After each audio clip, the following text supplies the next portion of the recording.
Di borong Bitcoin yang ke-22 ini, ya, gue akan bikin video yang sedikit berbeda. Di mana biasanya borong Bitcoin tuh gue bahasnya tentang tren makro, ya price action, kemana arah Bitcoin, dan apa sih yang terjadi sekarang. Gue rasa secara makro kalian udah banyak yang tahu, ya, Trump tarif dan segala macam. Tapi bukan itu yang gue mau bahas di borong Bitcoin kali ini. Kali ini gue pengen bahas tentang Bitcoin sebagai aset dan kenapa Bitcoin ini merubah hidup gue. Ketika gue dulu ya, gue inget pas gue masih umur 15 tahun, kebanyakan teman-teman gua ya, teman-teman sebaya gua itu masih fokus main game, lari-larian, main hal-hal nggak jelas, ya cuma nongkrong sama teman-teman ya, main-main, ketawa-ketawa. Gua itu anak yang sedikit unik ya, gua ngeliat dunia dengan cara yang berbeda. Waktu umur 15 ketika orang masih fokus untuk main game, gua selalu bilang ke nyokap gua, kalau gua yakin suatu saat gua bisa jadi orang yang merubah dunia ini. Gua ngeliat sistem keuangan itu kejam, ya ketika gua sakit zaman dulu, ya gua pernah sakit, ada tumor di gua, dan itu gue dirawat, ya di rumah sakit yang salah satu paling jelek di Jakarta. Gue itu nginep di tempat kelas 3 ya gue gitu itu panas sekali nggak ada AC, nyokap gue yang kipasin gue dan dia temenin gue sampai malam main catur, karena gue kan bosan anaknya, dan gue suka main catur, ya walaupun nyokap gue nggak bisa main dan dia kalah terus, tapi dia temenin gue terus untuk main, terus untuk dikalahin terus. Jadi dia sampai belajar main catur buat bisa main sama gue dan nemenin gue di malam hari. Di situ gue sadar sesuatu, ya bahwa hidup ini ada nggak adil. Dunia ini bukanlah tempat yang adil. Dunia ini jahat sama orang-orang yang nggak punya uang dan orang yang miskin, yang nggak ngerti mainin game uang ini. Ketika anak seumur gue itu masih nggak jelas, gue bertekad untuk nyelesain game yang namanya uang ini. Jadi gue akhirnya nyemplung ke dunia finansial. Gue nggak bilang gue coba-coba pakai satu kaki, tapi gue bener-bener lompat ya. Kayak gue lompat ke danau, gue belum bisa berenang, lalu gue lompat ke danau. Lalu gue belajar gimana caranya berenang. Di situ semua buku yang bisa lu pikirkan tentang Warren Buffett ya, baik asli maupun bajakan. Ya, gue tahu ini jelek, tapi waktu itu gue nggak punya duitnya untuk beli yang asli. Karena bukunya mahal sekali. Jadi gue banyak cari dari internet, ya secara bajakan. Gue banyak baca-baca, bahkan ada yang gue fotokopi sendiri. Bukunya gue ambil dari internet, PDF, lalu gue fotokopi sendiri. Semua buku yang lo bisa tahu tentang financial market, dari Warren Buffett, Peter Lynch, semua itu udah pernah gue telan. 100 buku tuh udah lebih gue telan di umur 15-16 tahun. Gue itu terobsesi dengan Warren Buffett, dan gue decide gue pengen beli saham semuda dia. Dia waktu itu beli umur 13 tahun, gue beli umur 15 tahun saham pertama gue, Bank BCA. Cara belinya pun gue nyolong, ya KTP nyokap gue bawa lari dari tasnya, gue daftarkan di Sekuritas pakai KTP nyokap gue. Jadi setiap gue bangun, ya setiap gue bernafas nih pagi-pagi, itu yang gue pikirin di otak gue cuma satu, gimana caranya gue nyelesain game uang ini, dan gimana caranya gue ngakalin financial market ini untuk menang. Waktu itu gue belum paham ya tentang semua mafia uang ini, sistem percetakan uang yang busuk ini, bank sentral ini nih. Pemahaman gue tentang finansial itu ya masih so-so lah, tapi jauh di atas anak 15 tahun pada umumnya. Gue fokus cari uang sebanyak-banyaknya. Waktu itu gue beli saham Bank BCA, gue beli Barito Pacific, waktu itu perusahaan petrokimia. Itu gue udah analisa ya dari gue sejak gue umur 15 tahun. Jadi kalau kalian tanya tentang bank, ya gue ngerti banget dari dulu. Net interest margin itu apa, capital adequacy ratio itu apa, ya gimana caranya ngelihat NPL sebuah bank, prediksi bank, mana NPL-nya bakal naik, mana yang bakal turun. Gimana cara bikin valuasi modal dari sebuah bank, dividen discount model, semua itu gue pelajarin dan gue udah telan, ya. Lu kalau tanya relative value dari bank, bukunya itu berapa, bank ini berapa, sampai sekarang gue masih tahu, ya. Siapa yang pegang market share KPR paling besar, itu semua di luar kepala, kayak photographic memory di gua. Karena itu setiap hari itu yang gue baca. Laporan keuangannya semua gue telan, semua buku tentang analisa bank itu gue telan. Gimana caranya analisa consumer goods, perusahaan-perusahaan, gimana cara melakukan bottom up analysis, top down analysis, fundamental analysis. Gue selalu terobsesi gimana caranya gue bisa jadi kaya dari capital market ini, karena gue lihat banyak sekali orang-orang yang kelola hedge fund, private equity, venture capital, kok mereka bisa kaya-kaya sekali. Ya mereka bisa punya uang cash yang begitu besar, sedangkan gua harus di rumah sakit kelas 3. Jadi cuman itu yang gua pikir terus dari dulu. Kenapa gua nggak bisa beli semua yang gua mau? Karena mobil gua nggak bisa sebagus mobil orang lain. Di saat anak-anak seumur gua, di sekolah tuh kalau gua nggak salah itu masih belajarnya pangkat sama fungsi kuadrat. Gua udah bikin discounted cash flow model. Gua udah prediksi arus kas masa depan perusahaan untuk gua diskon balik dengan diskon rate-nya. Jadi gue mulai di market pun dari hasil dagang. Jadi kalau kalian tanya gue apakah pengusaha pas kecil, jawabannya bukan. Gue bukan seorang entrepreneur dari kecil ya. Gue adalah pedagang. Gue cuma jualan dagang minyak rambut untuk gue dapat modal beli saham. That's it. Tujuan gue jualan minyak rambut tuh bukan untuk bikin perusahaan pomade, enggak. Gue nggak peduli. Gue peduli setan sama pomade. Gue peduli setan. Gue jualan apa? Sedotan stainless yang buat kura-kura mati itu gue nggak peduli. Yang gue peduli cuma satu, duit untuk gue main di market. Jadi gue mulai dengan awal 2 juta, yaitu hasil dari minyak rambut gue. Tapi kan gue putar karena gue expect bakal dapat yang lebih besar dari minyak rambut, sampai akhirnya usahanya ditutup. Kalian udah tau lah ceritanya. Di dunia ini gue sadar ya, Albert Einstein yang bilang compounding adalah keajaiban dunia ke-8. Kalau gue mau jadi sangat kaya, gue harus manfaatkan yang namanya compounding interest, yaitu bunga berbunga. Gue tahu ini nggak bisa di-achieve dengan cuma hanya berdagang. Gue tahu kunci jadi kaya itu simple ya, 20% tahun ke tahun ya, selama jangka waktu yang sangat panjang. Itu akan bikin uang yang luar biasa besar, ya lebih liar dibanding apa yang kalian pernah bayangkan. Dan akhirnya gue cari segala macam cara untuk nyari duit, karena dengan compounding ini gue belajar konsep di finance yang namanya time value of money, di mana uang zaman sekarang itu lebih berharga dibanding uang nanti. Kalau lu ditawarin, lu mendingan uang 1 miliar sekarang atau 2 miliar 10 tahun lagi, lu harus pilihnya 1 miliar sekarang, ya. Karena uang sekarang itu lebih berharga, kenapa? Karena bisa dibungain dengan compounding interest ini. Jadi gue mikir semua dagangan gue, hasil agensi gue, semua itu semua gue funneling ke dalam, ya. Bahkan ternak uang sebelum zaman venture capital semuanya uang itu gue funneling ke dalam. Gue belikan saham, gue belikan perusahaan-perusahaan. Gue itu jadi pas kecil gue ngelihat saham itu berbeda dengan kalian. Kalian cuman mungkin ngelihat laporan keuangan tuh kayak angka-angka, enggak, gue ngelihatnya kayak makhluk hidup. Gue lihat perusahaan ini seperti makhluk hidup. Laporan arus kas tuh seperti darahnya. Jadi gue bener-bener lihat ini sebagai makhluk hidup yang bernafas. Lu tanya gue semua saham yang ada di Bursa Efek Indonesia, gue bisa jawab secara detail. Perusahaannya apa yang dia kerjain.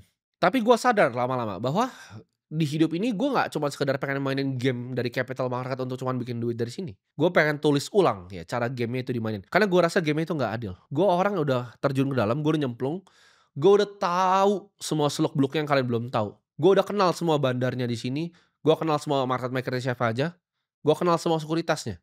Nggak ada ilmu lagi yang bisa gue dapat dari sini. Ibarat di game ini gue udah levelnya udah mentok. Semua fund manager, ya lu carilah top 5 gitu kan fund manager di Indo, perusahaannya apa, itu rata-rata gue udah kenal dan gue ketemu sama bosnya. Gue rasa kungfu gue di capital market Indonesia itu udah habis.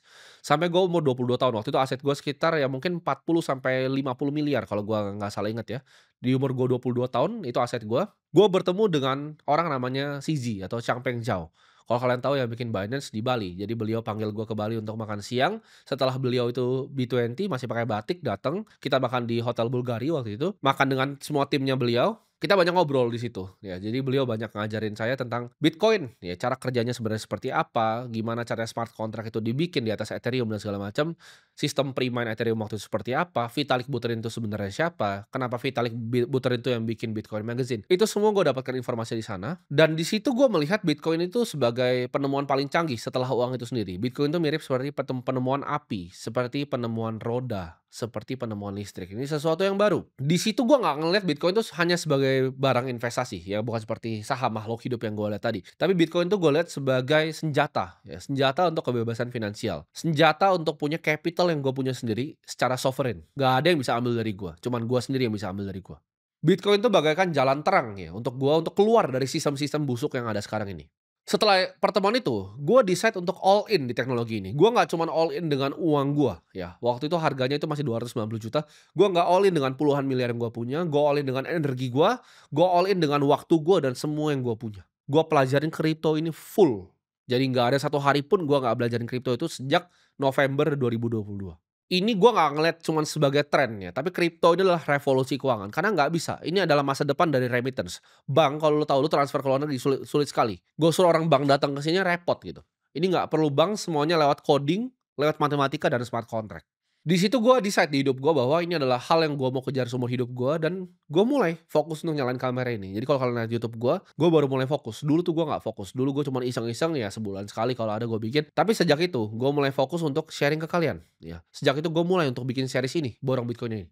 22 bulan yang lalu. Gue bikin 2 ya pilar untuk bikin kerajaan gue di bidang kripto ini gue bikin 2. Satu gue bikin akademi kripto sebagai edukasinya, lalu gue establish fund gue, family office gue, Rollout Capital ini. Jadi 2 ini jadi pilar gue dalam untuk menguasain dunia kripto ini. Dari kita lihat dari akademi kripto sendiri, ini adalah platform edukasi. Kenapa? Karena gue percaya dengan komunitas dan edukasi yang gue punya, gue bisa bantu shaping naratif ke depannya orang akan berpikir seperti apa di dunia kripto ini. Dan dengan fund personal gue yang gue puter, family office personal gue ini akan jadi bantalan akan pergerakan-pergerakan yang gue mau bikin. Karena gue tahu untuk gerakan ini butuh uang yang luar biasa besar. Ini bukan kerajaan kripto ini bukan cuman sekedar untuk dapat uang untuk gue pribadi. Kalau untuk orang seperti gue mainin game uang, gue tuh tamat udah cepet.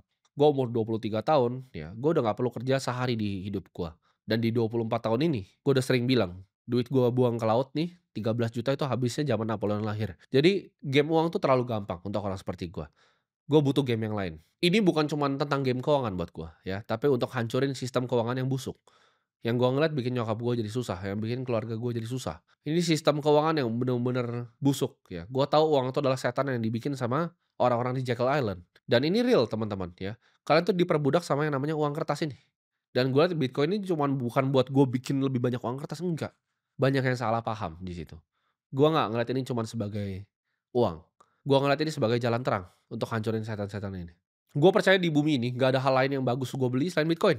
Dan itu yang gue lakukan. Apa yang gue omongkan itu yang gue lakukan secara pribadi. Ini yang bikin kalian bisa pegang uang kalian sendiri. Ya kalian nggak bisa dirampok sama mereka. Karena lu percaya orang yang punya banyak uang dan nggak punya banyak kekuasaan ini jadi orang yang paling gampang dirampok sama mereka-mereka ini. Di situ gue sadar, gue harus nggak bisa main di sistemnya mereka. Gue harus punya uang gue sendiri. Uang yang cuma ada di diri gue sendiri. Uang yang lu nggak bisa bekuin. Lu nggak bisa minta, lu nggak bisa perintahkan. Uang lu semua yang ada di bank itu bukan uang lu. Ketika mereka ini yang berkuasa bilang, "Bekukan rekeningmu akan beku." Mereka bisa pakai medianya, mereka bisa pakai semua sistem-sistem yang mereka udah punya untuk nyerang lu. Sedangkan orang-orang yang seperti kita di sini, yang kita punya itu adalah Bitcoin. Ketika kita mau ngomong apa, kita bisa ngomong. Ketika gue mau hilang dari sini, gue bisa hilang. Gak ada yang bisa kontrol gue, dan ini akan jadi sejarah yang gue tulis baru. Kan gue bilang, dari awal series ini akan jadi serial bersejarah. Kenapa nilainya 100 juta? Kenapa gue nggak buka portfolio gue yang triliunan? Karena gue pengen ngeliat kalian. Gue bisa tuntun kalian, ya, step by step. Untuk ngeliat perkembangannya seperti apa, in real time, ya, bulan by bulan. Gue ngeliat cara untuk ngebebasin rantai di leher kalian tuh bukan cuma sekedar dengan edukasi, tapi dengan Bitcoin ini sebagai senjata. Ini yang bisa retakin akhirnya rantai lu. Buat yang udah ngikutin gue 22 bulan lalu, lu udah tahu dampaknya sekarang sebesar apa di hidup lu. Karena gue percaya orang yang nggak bebas secara finansial, mereka nggak bisa ngomong. Ketika lu kerja sama orang, bos lu bilang, "Pakai masker ya lu." Lu nggak percaya kan masker-masker bangsat itu, lu akan pakai masker. Sedangkan kalau lu udah punya uang, lu punya kebebasan secara finansial, lu punya banyak Bitcoin, ini bebas nih secara finansial. Lu nggak bisa disuruh-suruh seperti itu lagi. Lu jadi manusia yang bebas, jadi manusia yang merdeka. Jadi lu semua ini masih budak, ya masih dirantai sama sistem fiat ini. Jadi cara mereka ngerantai adalah sistem fiat. Ketika lu udah kaya nih bahkan nih, lu nggak nurut, bekuin banknya. Ini cara mereka, gitu. Ini rantainya yang gue dari dulu pegang di leher gue sampai gue ketemu CZ waktu itu. Lu jadi manusia yang nggak bisa bikin keputusan yang rasional ketika hidup lu tuh didiktate sama yang namanya uang setan fiat ini. Kalian pun di episode-episode awal tuh skeptis sama gue, tapi sekarang ini gue baru mulai ngomong lebih serius ya, karena gue rasa audiens gue udah lebih mature, kalian udah lebih ngerti, udah ngikutin gue 1, 2 tahun. Lu tahu apa yang gue ngomongin di sini baik dan apa yang gue ngomongin di sini benar. Ketika gue bilang kalian akan makan kecoa, dibikinlah nanti berita kalian susu kecoa. Ketika gue bilang ulat sagu, beneran kalian disuruh makan ulat sagu. Gue nggak pernah salah, karena gue udah ngeliat masa depan tuh akan seperti apa. Ketika triliuner yang lain ya, yang bahkan jauh lebih tua dari gue, itu fokusnya cari kekuasaan, cari uang. Gue itu bukan itu yang gue cari. Gue cuma pengen lepasin rantai yang ada di leher lu. Karena lu ikutin gue dalam 2 tahun ini, ya gue yakin hidup lu udah berubah. Asal lu nggak skeptis sama gue, lu nggak arogan sama gue, lu bener-bener dengerin nih apa yang gue ngomong sekarang. Hidup lu pasti udah berubah. Rantai lu tuh akhirnya sudah retak sedikit. Buat yang baru ketemu gue sekarang di video ini, ayo lu sadar ya. Jangan jadi orang yang skeptis. Gue itu ngomong-ngomongin lu anjing seperti ini, ya gue ngomong kasar sini itu ada tujuannya. Itu sangat subliminal dan itu gue pikirkan matang-matang.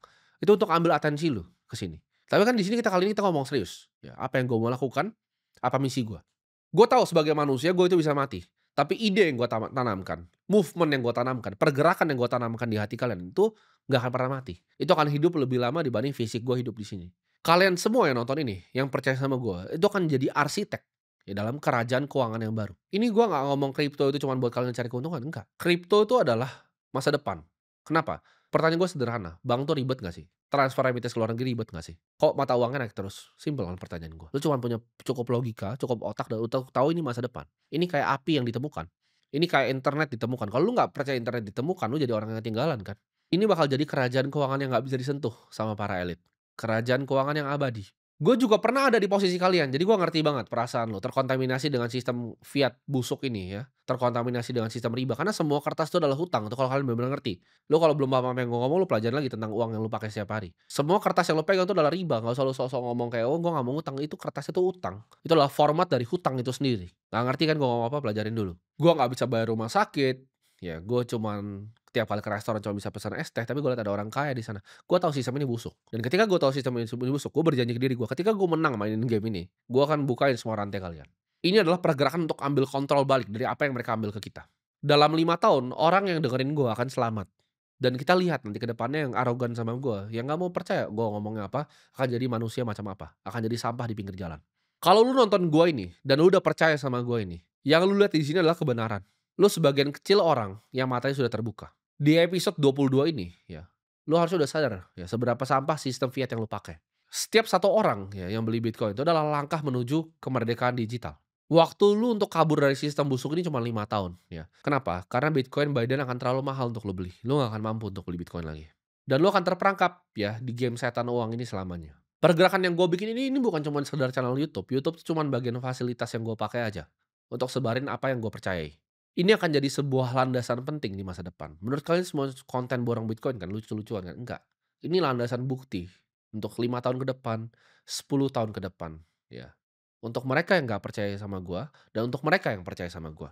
Yang nggak percaya itu hidup jadi apa, jadi sampah, yang percaya gua hidupnya akan berubah. Rantainya akan patah. Dan dalam itu semua, ya, gua akan jadi arsitek yang membantu kalian untuk patahin rantainya. Jadi kita langsung aja ya, kita masuk ke prakteknya.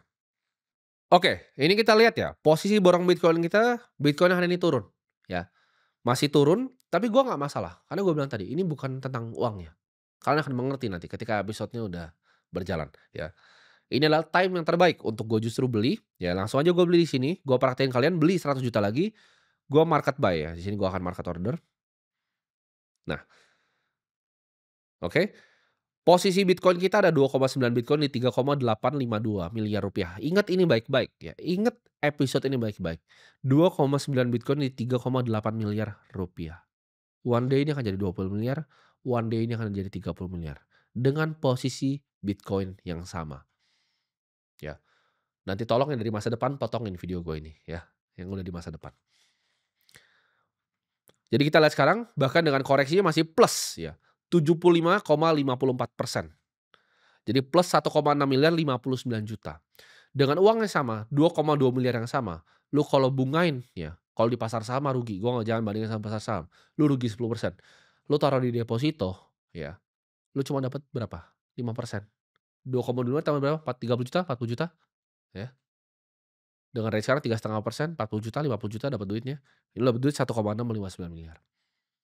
Karena sistemnya yang busuk, sistemnya yang curang. Ini cara untuk lepasin rantainya. Jadi ketika lu udah sadar nanti bahwa satu Bitcoin itu adalah satu Bitcoin, lu baru akan terbuka matanya. Gue udah nggak sebenarnya ini gue cuma tunjukin lu cuman karena lu masih peduli sama rupiahnya. Gue udah nggak peduli USD-nya, gue udah nggak peduli rupiahnya. Buat gue satu Bitcoin itu adalah satu Bitcoin. Karena di masa depan, semua value transaksi, ini yang akan gue gambarkan. Rumahnya artificial intelligence itu akan jadi data center. Makanan dari artificial intelligence itu akan jadi energi. Nanti dari solar, dari nuklir, dari fusion. Dan currency-nya untuk artificial intelligence itu akan jadi Bitcoin. AI akan mau dibayar dengan Bitcoin bukan dengan currency-currency sampah yang diciptakan setan-setan ini di Jekyll Island dan para bank-bank sentral ini. Jadi ini akan jadi episode ya, ini akan jadi landasan dari kerajaan yang gue bangun. Ya ini bukan cuman sekedar channel YouTube, Aceh itu bukan cuman sekedar komunitas yang gue bangun. Ini semua akan jadi bagian dari apa yang akan gue desain di masa depan. Sampai jumpa di episode Borong Bitcoin ke-23.